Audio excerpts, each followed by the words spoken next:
దేవినేని ఉమా ఇంతకుముందు ఇరిగేషన్ మంత్రి, వాళ్ళ కుటుంబం from the beginning Telugu Desam. Devineni Ramana ఒకప్పుడు నందిగామ ఎమ్మెల్యేగా చేసి ఆ తర్వాత మంత్రిగా కూడా చేశారు, విద్యాశాఖ మంత్రిగా. ఆయన మరణం తర్వాత ఉమా రాజకీయాల్లోకి వచ్చారు, కంటిన్యూగా గెలుస్తూ వచ్చారు. అదే సమయంలో మొన్నటిసారి అదే క్రిందటిసారి ఓడిపోవడం అన్నటువంటి ఆయన టికెట్ ఇవ్వలేదు. మొన్నటిసారి మంత్రిగా అంతకుముందు చేశారు. 19లో ఓడిపోయినటువంటి సందర్భం ఉంది. దాన్ని బేస్ చేసుకుని అంటే నందిగామ సీటు ఎస్సీకి వెళ్ళిపోయేటప్పటికి ఆయన మైలవరం నుంచి పోటీ చేయడం, మైలవరంలో సాంప్రదాయం ఓసారి గెలిచిన వాళ్ళు మరోసారి ఓడిపోతూ ఉండటం అన్నటువంటి జరుగుతూ వచ్చింది. బట్ వసంత కృష్ణప్రసాద్ పార్టీ మారడం ద్వారా మళ్ళీ వరుసగా రెండోసారి గెలిచి ఆ సంప్రదాయం మార్చుకొచ్చారు.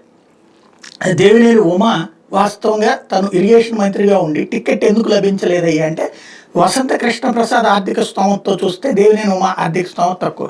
ఇరిగేషన్ మంత్రి అంటే 1000 కోట్లు తినేస్తాడు అన్నటువంటి ప్రచారానికి విరుద్ధంగా ఆయన సంపాదించలేకపోయారు అన్నటువంటి, అంటే ఆయన నిజాయితీగా ఉన్నాడు అన్నట్టు.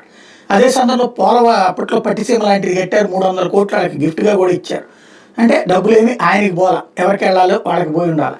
అది నెంబర్ 1. నెంబర్ 2 వచ్చేటప్పటికి ఇప్పుడు దేవినేని ఉమా వెళ్ళి జనసేనకి సంబంధించినటువంటి ఒకప్పుడు మాజీ జెడ్పీ చైర్మన్, ఇప్పుడు జనసేనలో ఉన్నటువంటి పోలవరానికి సంబంధించినటువంటి కరటంకి ఫోన్ చేసి మాట్లాడింది లీక్ అయింది. అది మరి దేవినేని ఉమా లీక్ చేశాడా లేకపోతే జనసేనకి సంబంధించినటువంటి కరటం లీక్ చేశాడో తెలియదు.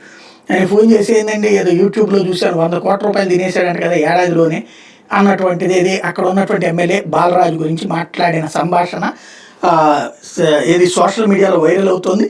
సాక్షి దాన్ని హైలైట్ చేసింది.